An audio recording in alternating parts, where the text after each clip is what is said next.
Quaid Azam said there is no power on the earth that can undo Pakistan. نہ تو زمین کے لیے ہے نہ تو آسمان کے لیے، جہاں تیرے لیے ہے تو نہیں جہاں کے لیے. کیوں قائد اعظم رحمۃ اللہ علیہ کے بعد دوسرا قائد اعظم پیدا نہیں ہو سکا؟ کیوں علامہ اقبال رحمۃ اللہ علیہ کے بعد دوسرا علامہ اقبال پیدا نہیں ہو سکا؟ ناظرین، آج جس زمین پر ہم رہ رہے ہیں، جس زمین پر اپنی مرضی سے زندگی گزار رہے ہیں، آج جس زمین کو ہم نے گندگی سے آلودہ کر دیا ہے، آج کے دن 25 دسمبر کو وہ عظیم ہستی اس دنیا میں آئی جن کے دیے ہوئے کو ہم اسلام کے مطابق نہیں گزار رہے. آج کے دن وہ ہستی اس دنیا میں آئی. جی، میں بات کر رہا ہوں قائد اعظم محمد علی جناح رحمۃ اللہ علیہ کی، جو آج 25 دسمبر کے دن اس دنیا میں تشریف لائے، جنہیں اللہ تعالیٰ نے بطور خاص اس وجہ سے بھیجا کہ وہ مسلمانوں کی رہنمائی کر سکیں. اللہ اور اس کے رسول کی رہنمائی میں انہوں نے ہمیں ایسا وطن، ایسا ملک پاکستان دیا جس میں آج ہم اپنی مرضی کے مطابق زندگی گزار رہے ہیں، سکھ کا سانس لے رہے ہیں. یہ ملک کن چیزوں کے لیے حاصل کیا گیا، کس وجہ سے حاصل کیا گیا، یہ آپ نے سوچنا اور بتانا ہے آنے والی نسلوں کو، اور یہ ہمارا اولین فرض ہونا چاہیے اور ہے. آج میں آپ کو قائد اعظم رحمۃ اللہ علیہ کے بارے میں اس معلومات سے آگاہ کروں گا جو شاید آج سے پہلے آپ تک نہ پہنچی ہو. قائد اعظم رحمۃ اللہ علیہ کے حریف بھی ان کو قدر کی نگاہ سے دیکھتے تھے، صرف ان کی حق گوئی و بے باکی، سچائی، ایمانداری اور اپنے کام سے لگن کی وجہ سے. قائد اعظم رحمۃ اللہ علیہ کے بارے میں انڈونیشیا کے پہلے وزیر اعظم ڈاکٹر سلطان شہریار سے پوچھا گیا تو انہوں نے کہا، مسٹر جناح بہت پرکشش آدمی ہیں، مقناطیسی شخصیت کے حامل انسان. مسٹر جناح کی جس بات نے مجھے سب سے زیادہ متاثر کیا وہ ان کی خود اعتمادی اور صاف گوئی ہے. جب جناح بات کرتے تھے تو ان کی بات میں صداقت اور خلوص کی ایسی لہر ہوتی تھی جو میں نے بہت کم لیڈروں میں دیکھی ہے. انہوں نے مزید کہا کہ آپ خوش قسمت ہیں کہ آپ کو مسٹر جناح جیسے لیڈر ملے. وہ صرف سیاست دان ہی نہیں بلکہ انسانی حقوق آزادی اور مساوات کے علم بردار ہیں. جمہوریت تھی ان کے زمانے کی آبرو، کرتے تھے پیش اپنے مساوات کا عمل. قائد اعظم رحمۃ اللہ علیہ بے حد حاضر دماغ تھے. ان کی حاضر دماغی کے قصے آپ کو تاریخ میں ملیں گے. اپنی آخری عمر میں وہ بے حد بیمار ہونے کے باوجود فائلوں کا مطالعہ کرتے تھے. آپ خود بے حد محنتی تھے، اس وجہ سے قوم کے بچوں اور نوجوانوں کو محنت کا درس دے کر گئے. یقین محکم، عمل پہیم، محبت فاتح عالم، جہاد زندگانی میں یہ ہیں مردوں کی شمشیریں. گو قائد اعظم رحمۃ اللہ علیہ ایک اصول پرست آدمی تھے، مگر اس کے باوجود آپ کافی شگفتہ مزاج ثابت ہوئے تھے. گو قائد اعظم ایک اصول پرست، بہت محنت کرنے والے اور اپنے کام سے کام رکھنے والے انسان تھے، مگر اس کے باوجود شگفتہ مزاجی میں ان کا کوئی ثانی نہ تھا، حاضر جوابی میں آپ کا کوئی ثانی نہیں تھا. گاندھی جس نے ایک مرتبہ کہا، میں ایک امیر قوم کا لیڈر ہوں اور 3rd کلاس میں سفر کرتا ہوں، جبکہ قائد اعظم ایک غریب قوم کے لیڈر ہیں اور 1st کلاس میں سفر کرتے ہیں. مسلم لیگ اس بار گراں کی کیسے متحمل ہو سکتی ہے؟ جب قائد اعظم رحمۃ اللہ علیہ کے سامنے یہ بیان کیا گیا تو آپ نے تبسم فرمایا اور کہا، جی ہاں ٹھیک کہتے ہیں گاندھی جی، میں 1st کلاس میں سفر کرتا ہوں اور وہ 3rd کلاس میں. فرق صرف اتنا ہے کہ میں اپنا کرایہ اپنی جیب سے دیتا ہوں اور ان کا کرایہ کانگریس برداشت کرتی ہے. فطرت نے بخشا ہے مجھے اندیشہ چالاک، رکھتی ہے مگر طاقت پرواز میری خاک. اس کے علاوہ قائد اعظم رحمۃ اللہ علیہ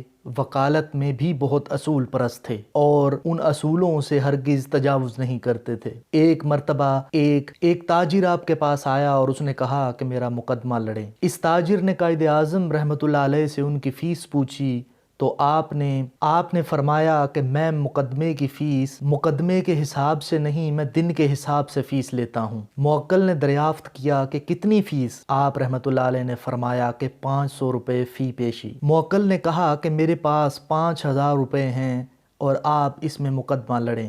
قائد اعظم رحمۃ اللہ علیہ نے فرمایا کہ مجھے افسوس ہے کہ میں آپ کا مقدمہ نہیں لڑ سکتا، بہتر ہے آپ کوئی اور وکیل کر لیں، ہو سکتا ہے یہ مقدمہ طول پکڑ جائے اور یہ رقم ناکافی ہو۔ چنانچہ قائد اعظم رحمۃ اللہ علیہ نے مقدمہ لڑا اور اپنی فہم و فراست سے وہ مقدمہ جیت لیا اور فیس کے صرف 3 پیشیوں کے 1500 روپے وصول کیے۔ تاجر نے اس خوشی میں 5000 روپے پیش کرنا چاہے تو آپ نے انکار کر دیا اور فرمایا کہ میں نے اپنا حق لے لیا ہے۔ ناظرین، یہاں پر علامہ اقبال رحمۃ اللہ علیہ کا شعر میں کہنا چاہوں گا کہ اے طائر لاہوتی اس رزق سے موت اچھی، جس رزق سے آتی ہے پرواز میں کوتاہی۔ ناظرین، یہ وہ جگہ ہے، یہ وہ روزی ہے جہاں پر علامہ محمد اقبال رحمۃ اللہ علیہ نے فرمایا کہ ایسے رزق سے موت اچھی ہے جس رزق سے انسان کا وقار خراب ہوتا ہو، جس رزق سے آنے والی نسلیں بگڑتی ہوں،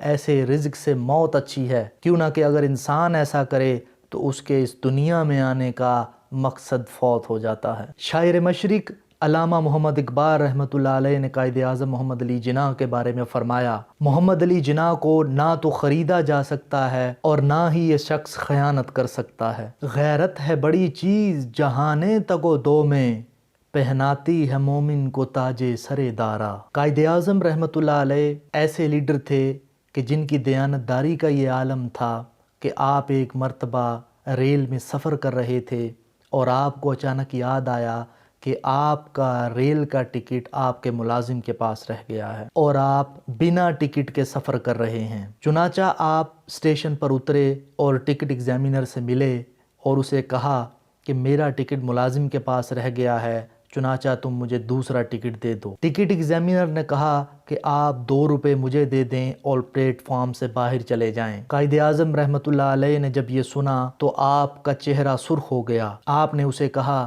کہ تم نے مجھ سے رشوت مانگ کر قانون کی خلاف ورزی کی ہے۔ بات اتنی بڑھی کہ لوگ جمع ہو گئے۔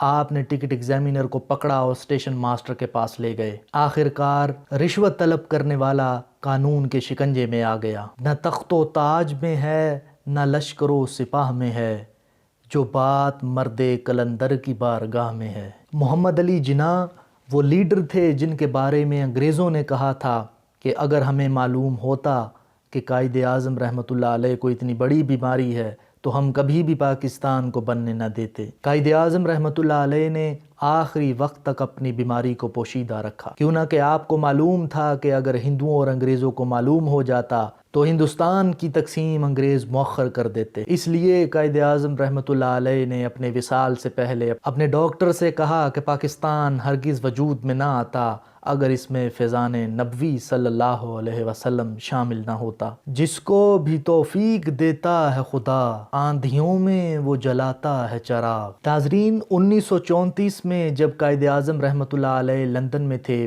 اور اچانک ممبئی واپس آ گئے تو آپ کے سب سے قریبی دوست علامہ شبیر احمد عثمانی، جنہوں نے آپ کا نماز جنازہ بھی پڑھایا، وہ بہت خوش ہوئے آپ کے آنے پر اور آپ سے پوچھنے لگے کہ ہم آپ سے اتنے سالوں سے درخواست کر رہے تھے، آپ نہیں آ رہے تھے، ہمیں خوشی ہے کہ آپ آ گئے، آپ کی ضرورت تھی۔ پھر پوچھا کہ کیا علامہ اقبال رحمۃ اللہ علیہ نے کوئی شاعری لکھی جس کی وجہ سے آپ واپس آئے، یا لیاقت علی خان یا کوئی اور؟ کیا، کیوں، کیسے؟ کیوں نہ کہ ہم آپ کو واپس لانے کی کوشش میں لگے تھے لیکن آپ مان نہیں رہے تھے، پھر آپ اچانک پہنچ گئے، شکریہ آپ کا، کیسے ہوا یہ؟ پھر قائد اعظم رحمۃ اللہ علیہ مسکرائے اور فرمایا کہ آپ جیسا سوچ رہے ہیں ایسا نہیں ہے، میں آپ کو بتاؤں گا مگر ایک شرط پر کہ جب تک میں زندہ ہوں آپ نے یہ بات کسی سے نہیں کہنی۔ علامہ شبیر احمد عثمانی نے کہا کہ ٹھیک ہے۔ پھر قائد اعظم رحمۃ اللہ علیہ نے فرمایا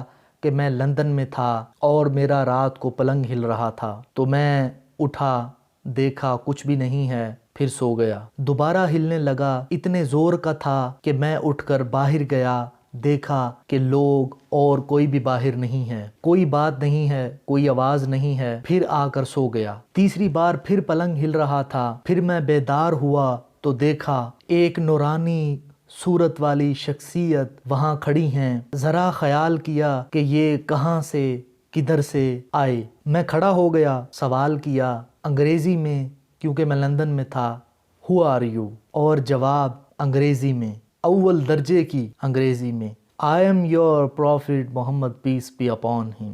اچانک سے جسم میں کچھ ہوا، جسم کے سارے بال کھڑے ہو گئے۔ But can I do for my Lord؟ یہ بندہ ناچیز آپ کے لیے کیا کر سکتا ہے؟ پھر حضور پاک صلی اللہ علیہ وسلم نے فرمایا انگریزی میں، You are urgently needed by the Muslims and the subcontinent. I ordered you to go back and lead the freedom struggle. Don't worry, I will be with you.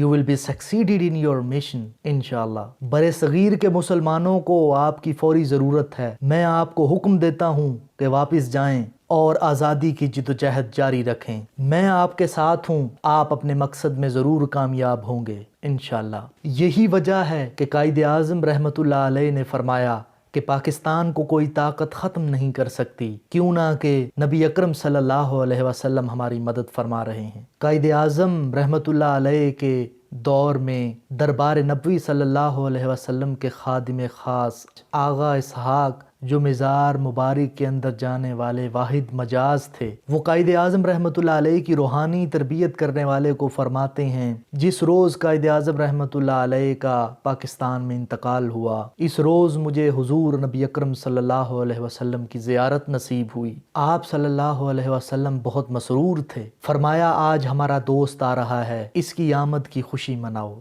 میں نے عرض کیا حضور وہ کون ہیں؟ تو آپ صلی اللہ علیہ وسلم نے فرمایا وہ محمد علی جناح ہیں۔ اس خواب کی حقیقت اس خواب سے بھی ہوتی ہے جو سرحد ہزارہ کے بزرگ کے روضہ اطہر میں دیکھا کہ نبی اکرم صلی اللہ علیہ وسلم تشریف فرما ہیں، اور آپ صلی اللہ علیہ وسلم کے ساتھ ایک لمبے صاحب سر پہ ٹوپی پہنے کھڑے ہیں اور پیچھے لوگوں کا ہجوم ہے۔ کسی نے پوچھا کہ یا رسول اللہ یہ ٹوپی والے کون ہیں؟ تو آپ صلی اللہ علیہ وسلم نے فرمایا کہ تم نہیں جانتے، یہ محمد علی جناح ہیں اور یہ سب لوگ مجاہد ہیں۔ پھر نبی اکرم صلی اللہ علیہ وسلم نے آب زمزم کی بہت بڑی مقدار لی اور قائد اعظم محمد علی جناح اور ان کے ساتھیوں پر چھڑکی۔ ناظرین، اس خواب کی تفصیل روزنامہ نوائے وقت لاہور میں 1946 میں بھی شائع ہوئی۔ علامہ شبیر احمد عثمانی سے پوچھا گیا کہ آپ قائد اعظم کے مخالف تھے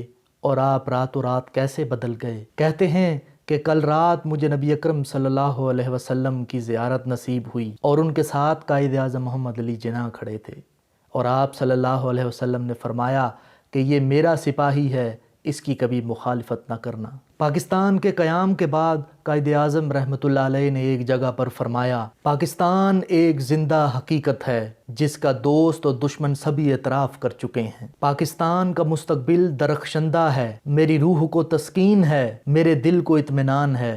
برِ صغیر مسلمان اب غلام نہیں رہے، بلکہ ایک آزاد قوم کی حیثیت سے ایک آزاد مملکت کے مالک ہیں۔ آج وہ اس مملکت کے مالک ہیں جس کے وسائل اور ذرائع لامحدود ہیں۔ آج ان کا اپنا وطن ہے جس کا مستقبل روشن ہے۔ انشاءاللہ مستقبل قریب میں پاکستان دنیا کا عظیم ترین ملک بن جائے گا۔ ناظرین، یہ وہ معلومات تھی جو میں آپ سب تک پہنچانا چاہتا ہوں، جس کو میں نے اپنی کتاب تربیت اولاد میں جگہ دی۔ ناظرین، یہ باتیں میں سمجھتا ہوں کہ اگر آپ تک نہیں پہنچاتا تو میں اپنے آباء و اجداد، اپنے رہنماؤں کے ساتھ غداری کروں گا۔ ہمارا یہ فرض بنتا ہے کہ ہم آنے والی نسلوں تک یہ معلومات پہنچائیں، انہیں بتائیں کہ ہمارے رہنما کیسے تھے، کون تھے، ان کے اوصاف کیا تھے، انہوں نے کیا جد و جہد کی اس پاک وطن کو حاصل کرنے کے لیے،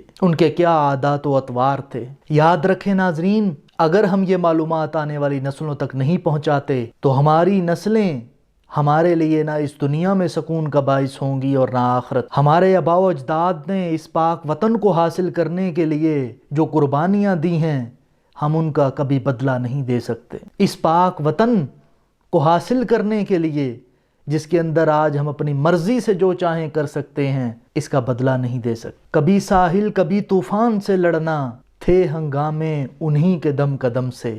ناظرین، آج ہمارے رہنما یہ کہہ رہے ہیں ہم ہی ہنگامہ آرا تھے، لیکن جب سے ہم ڈوبے ہیں کہیں طوفان نہیں اٹھتا، کہیں ساحل نہیں ہوتا۔ ناظرین، اگر آپ بڑا سورج نہیں بن سکتے تو ایک چھوٹا سا چراغ ہی بن جائیں۔ وہ ایک سورج جو شام ہوئی تو اس نے آواز لگائی کہ کوئی لے سکتا ہے میری جگہ؟ ایک چھوٹے سے جلتے بجھتے دیے نے کہا کہ ہاں میں لے سکتا ہوں جگہ تیری۔ تو آپ سورج نہیں بن سکتے تو کم سے کم ایک چھوٹا سا دیا بن کر ہی لوگوں کو روشنی پہنچائیں۔ اپنے حلقہ باب میں جو لوگ موجود ہیں انہیں راہ راست پر لے کر آئیں۔